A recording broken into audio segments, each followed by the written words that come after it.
What is up, guys? Welcome back to the FordTechMakuloco channel.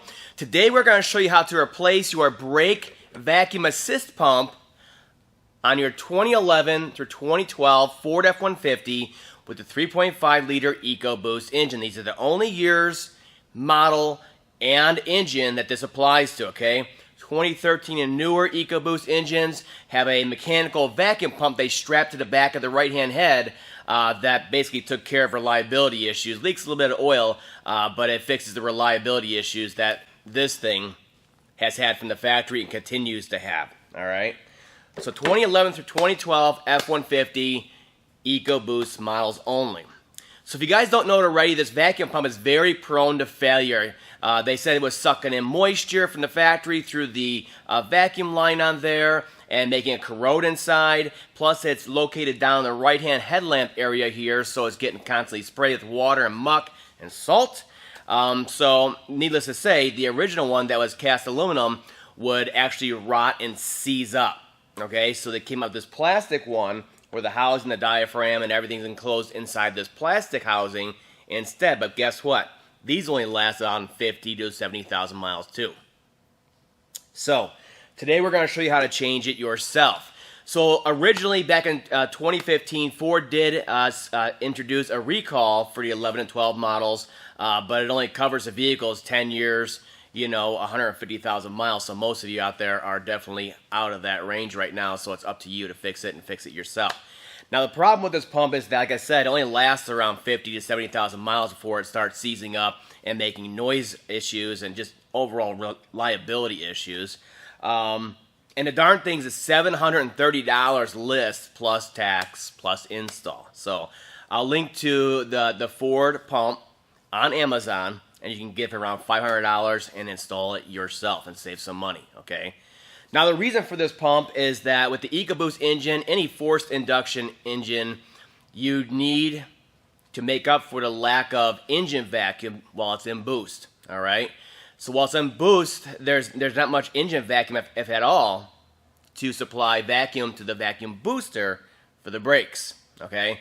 So you need to have something to supplement that, and they have a reservoir, an aspirator line that goes over to the intake, and then they also have an electronic vacuum pump. So it's very important this is actually working. So symptoms associated with this would be you may have a ABS light on with a C109D, which indicates it's turning on the vacuum pump and it's not seeing the vacuum level increase in there. All right, so it knows there's something wrong with the pump in general. It's a general failure. Okay, you may get a lot of noise from the left front headlamp area here, and you may also have a blown fuse 64 in the battery junction box right here. So today we're going to show you all the different things to check before replacing it, and then of course we're going to show you how to replace it yourself. Okay, so here is the new kit, the complete kit that I'll link to down below for that discounted price. You want to get this kit. It's complete with everything you need to fix that pump on there, okay? So, and of course includes the new pump and housing and diaphragm and electric motor, but it doesn't include the bracket. They no longer offer the bracket. And it also gives you a bag of bolts and some isolators on here at different sizes, but there's no real instructions for those insulators on there. So I'll show you where to put them and which place to put them on your replacement pump so you do it and do it right, all right? The instructions that are included, though, talk about the new vacuum harness, basically.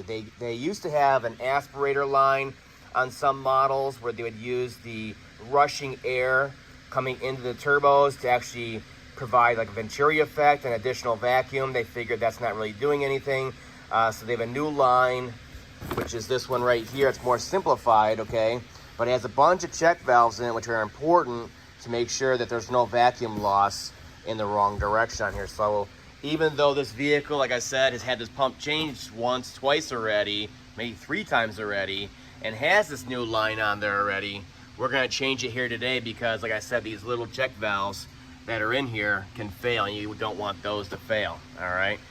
So we're going to change the line and, of course, the pump, and the pump is behind the headlamp here. It's very easy to get to, actually, all right? So a few diagnostic checks. Well, we'll start right here, all right? So if your pump is totally inoperative, maybe even has that C109D code, you're gonna have the fuse 64. You can see it right there, which is this one right here. This fuse is gonna be blown probably. So you wanna check your fuse. You can see through there, on there, but you can also check the other side with an ohm meter to see if it's blown or not, all right? Most of them, especially the plastic ones, they start making noise and they don't really seize up and blow the fuse, whereas the old cast ones, they would blow the fuse all the time. Either way, you want to check that fuse for a complete repair. All right, this one's fine on this vehicle. All right, so a few basic pre-checks I do besides listening to the pump is I actually check the vehicle after it's been sitting, and I also bleed out all the vacuum in the system and let it try to pump it back up to listen to it and see if it's working or not, all right? So right now you can see there's a little bit of vacuum still in the system. You don't need a scan tool. I'm just showing you what's going on with the ABS module. So basically, I'm gonna hit the brake pedal, deplete the vacuum, use it up. It's nice and hard, and we have like no vacuum left in there, all right? So what happens when the vehicle starts up at a high idle, it's cold, right? The pump's not working right now. It says it's on, but it's not working right now. All that vacuum you're getting right there, about 11 inches of vacuum, that's provided by the engine, but it's not enough. It should be up to near 20, okay? What's more is if you'll notice on a cold start like this with no vacuum in the system and just the engine idling and a failed pump, hit the brake pedal once or twice, and it's not able to keep up until it comes down to an idle, okay? So you'll get a hard pedal still. You see, as the engine comes down, it's coming down, down, down, RPMs, we're starting to get a better amount of vacuum. Real quick, I'll show you what it sounds like when we turn it on manually with the scan tool. You'll hear it come on, go boom, boom, boom. And it's trying to, but it's actually seized inside of there. It's been making noise for a while, and the guy wanted to change it preemptively, and well, sure enough, I think it's time. It's seized up and it's not doing anything anymore. By the way, this vehicle has 276,000 miles on it, still going strong. Minor fixes to the engine and chassis and everything else. These vehicles do last if you maintain them. All right, let's go ahead and listen to it in the right or left front here.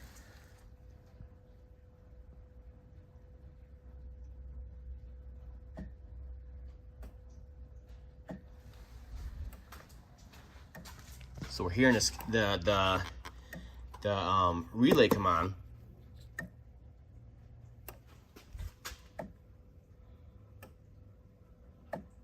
So it comes on, just doesn't do anything at all. It's definitely ready for us. So let's go ahead and change it out. All right, first things first, let's go ahead and change out this new vacuum harness that's included in the kit. Like I said, no matter if it has the same style on there currently, you still want to change it out because the vacuum check valves can fail over time. You're paying for it anyways, why not, right? So basically this line, you can see it's pretty simple, all right? It just goes on here, pushes onto the intake, goes over through some check valves, okay? And then it feeds the booster right down there, you can see. There's a clamp right there where it goes in and feeds the booster. Up and over, a little push pin, comes over, and it also gets vacuum from the vacuum pump that we're gonna change next, all right? And this hard line right here that goes down and through the fender, that actually stays, all right? So let's go ahead and change this part out right here. All right, so the first thing we're gonna do is pull it off of the intake.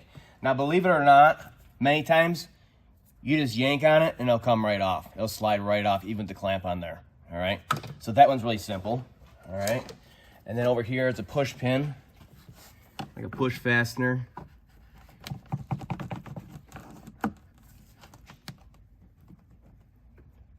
Oh, yeah. There we go, all right?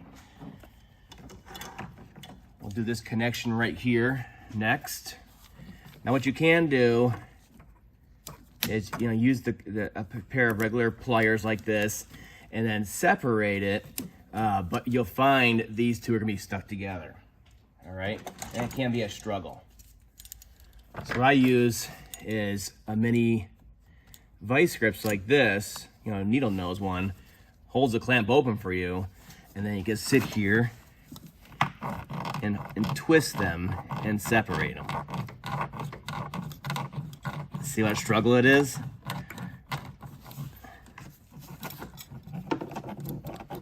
And you don't want to break off right here where that other check valve is. What you want to do is just make sure it's open. Grab it. That'd be your best method.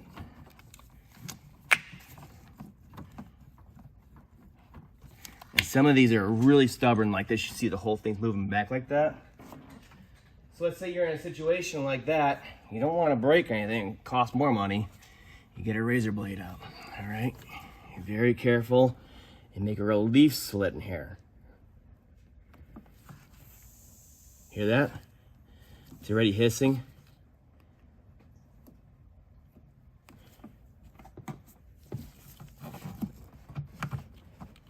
There we go. And it's these ribs right here, the barb fitting on there is the reason why. It's gripping it so well. But this vice grip trick works great. All right, so that's 2 connections, 2 out of the 3. So bring it down and over. Now this connection down here can also be tricky. So what I'll do, get in a little bit, I'll grab the whole thing, the whole sensor. This is your vacuum sensor. Pick up a little bit. Work it off of there, okay? And now I'll pop this one off of there, this little line right here, and I'll actually disconnect the electrical connector, and I'll bring the sensor and everything up and out of the way so we can disconnect this one, because this one can be tricky. You don't want to break this thing. All right, so once the sensor's off with the old hose, it's much easier to get to this weirdo clamp right here. I hate these things.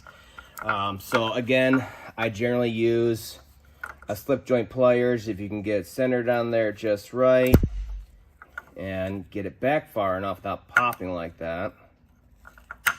Yeah, that should be far enough. After that, you can do a little twist and pull method.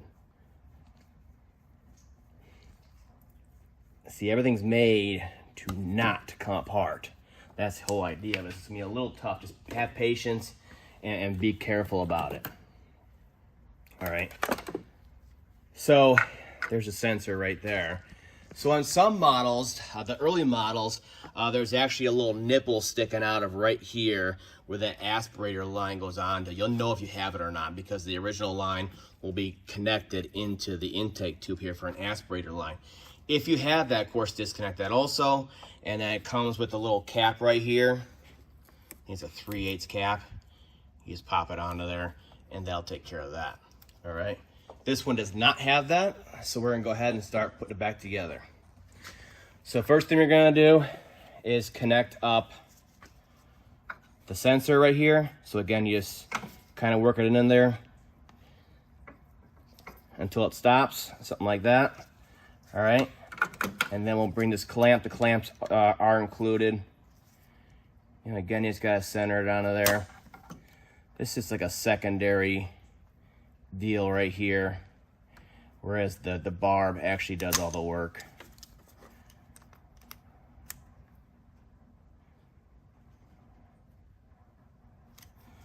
Just like that, somewhere on there. And once you get it over there, it can still twist and move a little bit, so you can do a final adjustment.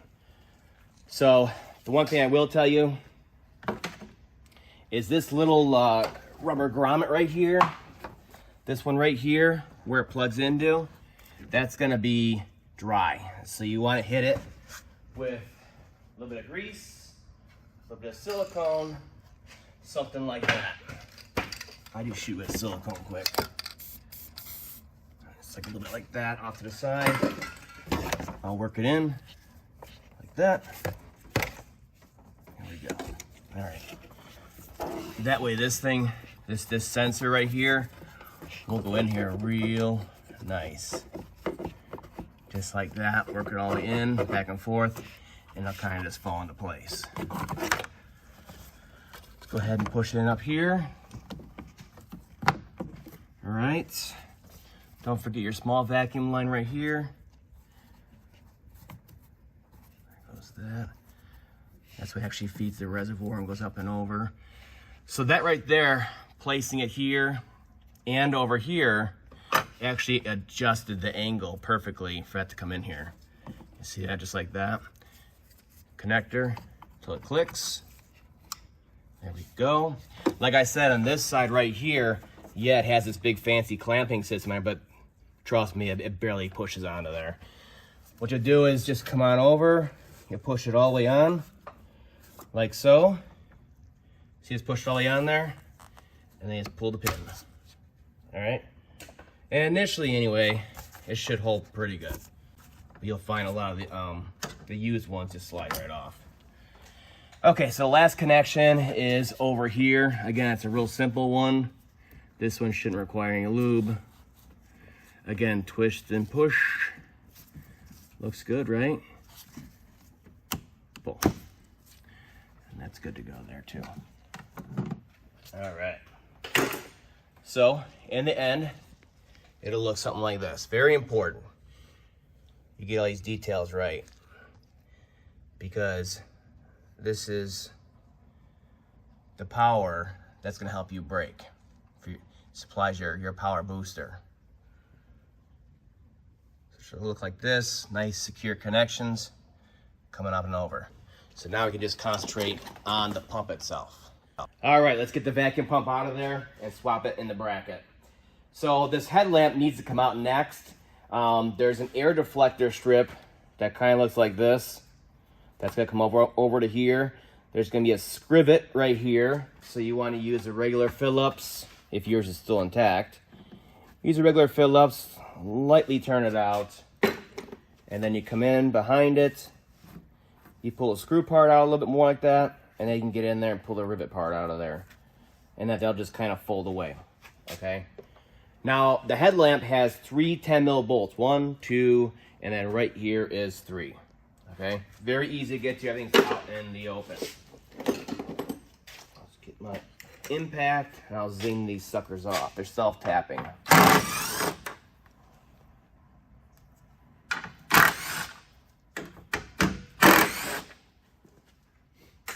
Keep those bolts for later. Now this is the hard part, okay? So it bolts in over here, but it pushes in right here into the fender, all right? This one might be a little bit loose because it's the vehicle's so old and pulled apart so many times. But basically you start moving from this side, right? And then you can kind of grab it on the lip here and pull, all right? While you're wiggling this side and pulling a little bit on this side evenly.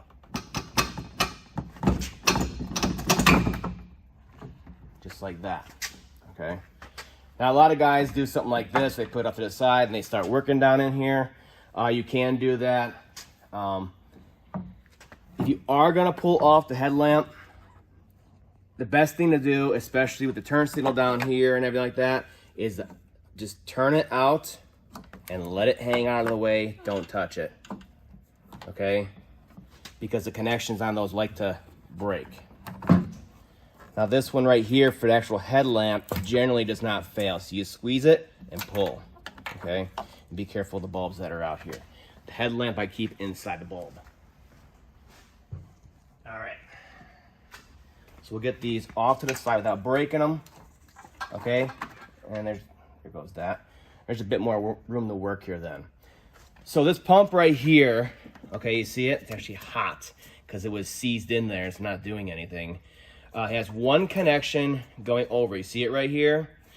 So basically you reach inside of here and you should be able to get it off.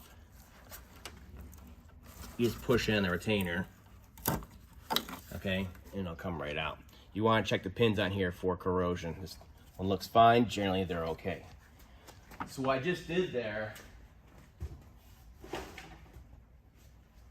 is while the pump's inside of there, like this, and it's coming up and over, I just squeezed this section right here. Right here, that little part right there, squeeze it right there, and then you pull the connection out. All right, so that can go off to the side now too, all right? And the rest of that stays. So the last connection is right inside of here. You see this? This is that hard line that goes through the fender and up and out over here. All right? So again, this is, there's a little yellow tang on it. You squeeze it in and you pull it right off. All right, you see it right there? The yellow part? Squeeze it in, pull it off. All right, and that'll go off to the side. Now we're down to just the pump. So like I said, the pump and the bracket, they're not sold together anymore. So you need to transfer the pump over to the old bracket. So the best way to do this is to actually unbolt the bracket from the core support here and bring it to the bench, and we'll fix it that way. All right. So looking underneath the vehicle, if you want to get underneath here quick, we're underneath here and look up into here. You'll see two nuts right here. It's a 13 and a 13. Hopefully they're not too bad. Pop those out, and once the nuts are out, we can go up top and pull the pump and bring it to the bench. Okay, let's go ahead and swap in the new pump into the old bracket on here. So the pump comes complete, but it also has an insulator kit, the isolator kit that comes with it, okay? So you can see when I took my old pump and bracket out of here, the one side did snap. Like I said, this vehicle has 270,000 miles on it, so we'll show you a fix for this today because this freaking bracket's basically obsolete right now. So the new pump, okay, we need to put these isolators in the right spot. So of course the thick one goes right in the center here. We're gonna push it in all the way. And then the thin one, you see it right here, is gonna go right here. We'll get it all the way inside of there.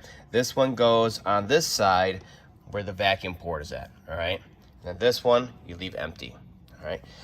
On the flip side here, there's another bolt set up on this side.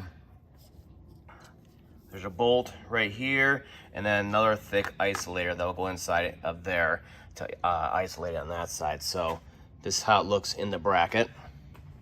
Okay, and here's the other one on this side. So we're simply gonna start pulling off the connector, the zip tie right here, and then we're gonna unbolt it over here. And let's look at T30 on this side, and we're gonna go ahead and we're gonna separate it from the bracket. Let's get started. All right, here we go. Pull the connector first, cat claw. Get it out of there. We do have a new one, so if it breaks, it breaks. Go ahead and pull the zip tie quick. Just cut it off of there and get that out of the way. Now here's our next challenge. It'd be that T30 right there. So mine is like a little 1/4-inch drive, and it's gonna be tight. You can see how corroded it is on here. And we're changing out the insulator and the back side of the bolt here, and of course the bolt head. But I really don't want to spread this apart to get this out. It may cause issues in the future. So I wish the other guys would have put some anti-seize on here. It's gonna be tight, real tight. So we're gonna do, because everything's getting replaced. All this is, we're just gonna torch it. Heat is your friend in this situation. What I'm trying to do is heat the head more than anything, and that should transfer the heat on through it. So these parts appear to be zinc coated, and that's it. So after a while being underneath there, they're going to corrode together. So I'm trying not to fry the insulator just because I don't want to smell it and get a lot of smoke from it, but it may start smoking here in a bit. So you heat the head, it'll kind of put that heat through to the threads on there.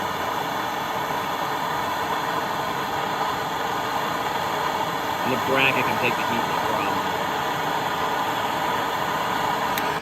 I give it a second for that heat to work its way through too. I might get a, ooh, there it goes, okay. Got lucky on that one.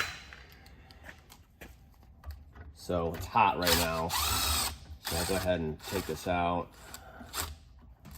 and put it on the bench. Let it cool. All right, now that the bolt is out, we can simply pull it back a little bit and it should come right out of here. You see? So since it's hot, I use the cat claw to push the nut side away.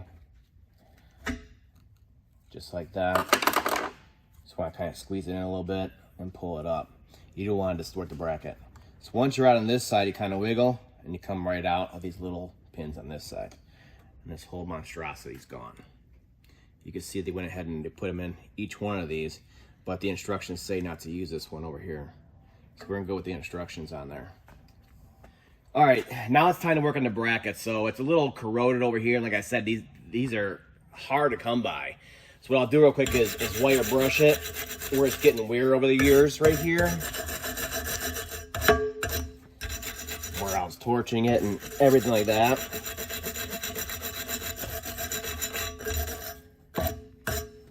And then I'll clean it off real quick with some brake clean.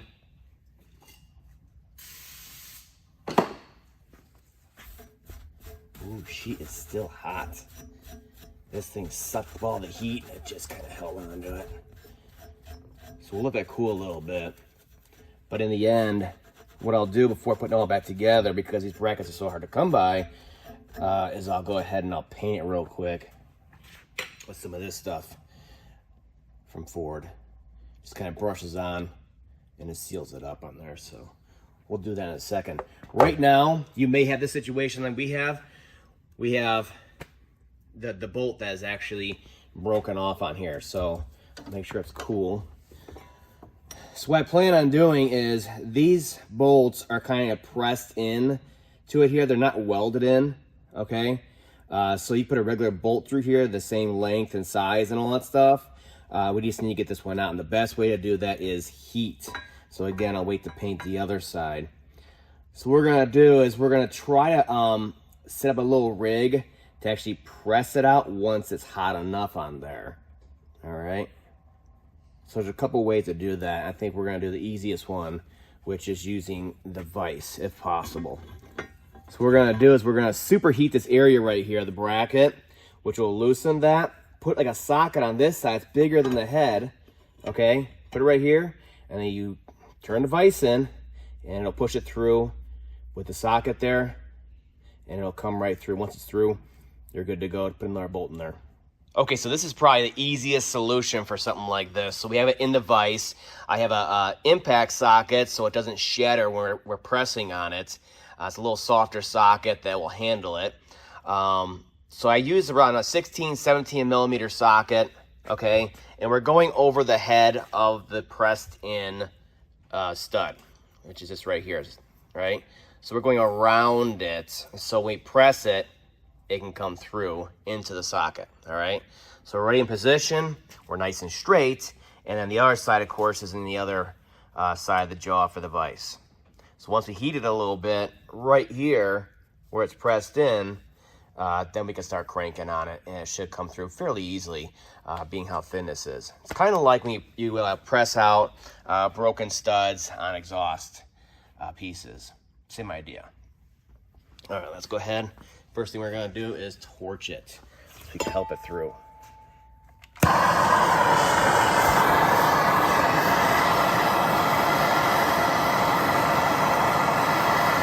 When you're torching like this, patience is key, because you gotta remember, the vise is sucking up some heat, this is sucking up some heat, the socket's sucking up some heat.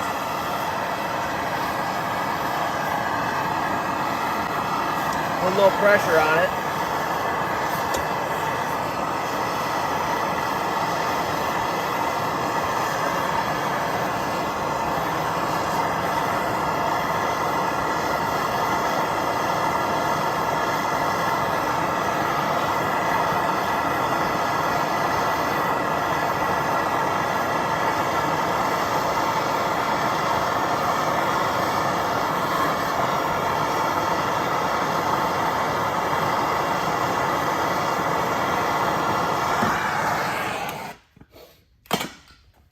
Now it's pretty hot. You gotta remember it's starting to move a little bit there. Watch it.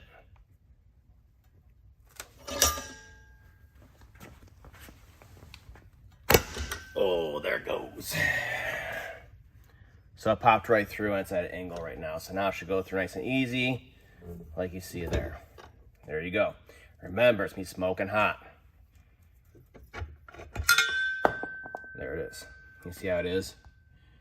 it just kind of presses into there. On this one, because it's so thin, looks like they have a few tacks right there. Either way, don't fret, they can come out. All right, so what I did is I actually found a bolt that was very similar as the other one right there. Perfect size, same size threads and everything, same length. And I went ahead and tacked it up top here, and actually went ahead and just painted the whole bracket after doing all that work on it. So we're ready to actually go ahead and install the pump itself into the old bracket here. So like I said, on the port side here, you use a thin isolator, thick isolator, and no isolator, all right? And the best way to get these in there, use a little bit of silicone grease on there, very small amount on the outside, and they slip right in, they'll pop in, and they'll stay for you, all right? Same thing on this side of the pump. You gotta use the thick isolator over here, all right? So once you do that, you can get it up. I'm gonna hand it off. You can go ahead and put this piece in right there. Sticks right in the center like that. Little twist so it fully seats in there, all right? And then we're gonna take the whole operation over here and we're gonna stick it in this side first, and the 3 pins coming out of the bracket. Pretty darn simple. And then this side here, you see right here how there's flats right here on this piece. We're gonna kind of line it up, push it in on the other side so it compresses, get it down to where it's lined up on here, and then it'll kind of fall in. See how it's like flush like that? And then we're good to go there. Now at this point, we can go ahead and put our bolt in here on this side. The new bolt that comes in the kit should spin on just like that, okay, by hand, and we'll tighten that down. So go ahead and tighten that down. Just you know, hand tight with a 1/4 inch ratchet is just fine. T30, like I said. And it should be pretty isolated in here where it's not hitting here and making any noise in the bracket. Nice and quiet. Now you see how it vibrates over here. It moves a little too much over here. This is a side where there's no isolator in it. And the original did come with it, but they're telling us from the factory now that this one is not to be installed. So it's up to you. You know, you can reuse the old one out of there, but I'm just going to do it the way that Ford tells us to do it. Keep it empty. All right, so on this side we have the pigtail coming off the motor, and they give us a new attachment here. So you simply take the side of the hole in it. Where's it at? Right here. See the hole right there? And you come in from the back side here, and it'll snap, okay? So we'll get it routed around the bracket here until it goes all in, just like that. And then we'll use the supplied tie strap on here, and we'll just kind of hold it in place. Not too tight. It's literally just like routing it, basically. Something like that. Got the excess, and we're good to go. We're ready to take the completed pump assembly now over to the vehicle. All right, now on to the easiest part of the job. We're gonna take our completed pump assembly, isolators bolted up, harness all ready to go, and we're just gonna drop it down in there. The one extra thing that I do is I'll put a little bit of silicone grease in the outlet nipple here, just to lubricate the O-ring and the hard line that we're reusing. So we just gotta get it down in here without damaging the paint or anything like that. Take your connector for your electrical out of the way, and then you just kind of snake it down in here, and it should drop right into those holes in the frame, the core support here. Just make sure there's no rocks or debris in that core support that we're bolting to, otherwise it's gonna cause noise. It'll fall down all the way, nice and flush like that. We'll go ahead and connect the hard line right now before you forget, until it clips like that. Little tug, make sure it's okay. And again, before you forget, let's go ahead and connect the electrical on there. It's already set up and ready to go on the bracket until it clicks. And that's it for up top here. So we'll go ahead and we'll go down below and we'll tighten those two 13mm bolts, nuts, that actually bolted to the core support down below. All right, now before you put the headlamp back on, you want to do a functional check, okay? Look at this thing. It's like a thing of beauty right here. It's all new inside of there, new bracket, new looking bracket anyway, and I think it's been good for many, many years. So in order to do a functional check on here, what you need to do is go ahead and start the vehicle up, hit the brake a couple times so that it depletes the vacuum, and this pump will definitely come on at that point no matter what. All right, so let's go ahead and start it up.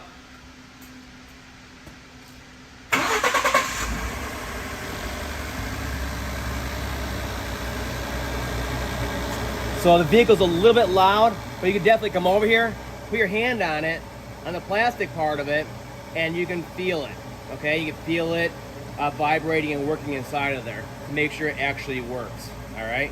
And of course, what you can do, hit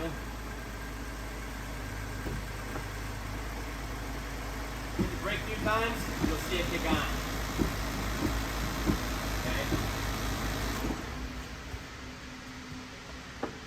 So right there, you saw it kicked on.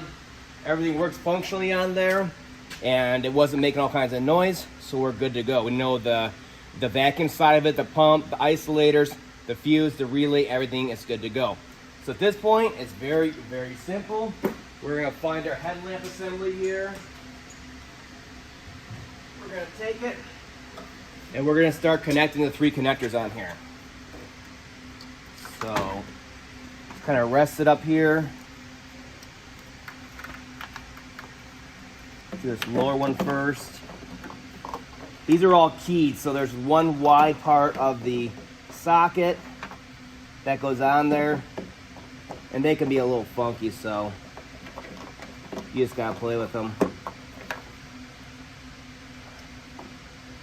Yep, that's the one. And they turn clockwise and they connect up. Headlamp, so it clicks, and then our marker lamps right here. Now is a good time to change the bulbs.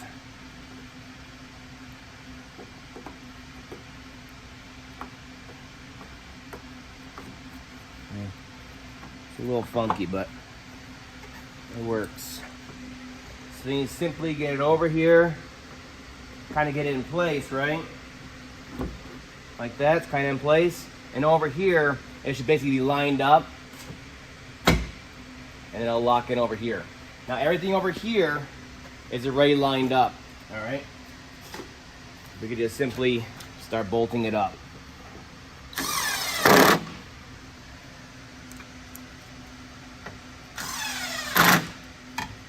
And this is plastic going, metal bolt going in the plastic basically. So just snug is good enough, all right? Last thing we'll do is we'll do a functional check of the light, make sure everything's good to go.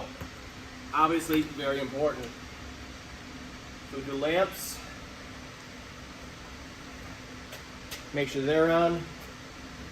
Make sure our park lamps are okay. Turn signals. All that good stuff, and make sure everything's good to go. Everything looks good to go. So at this point, the repair is complete.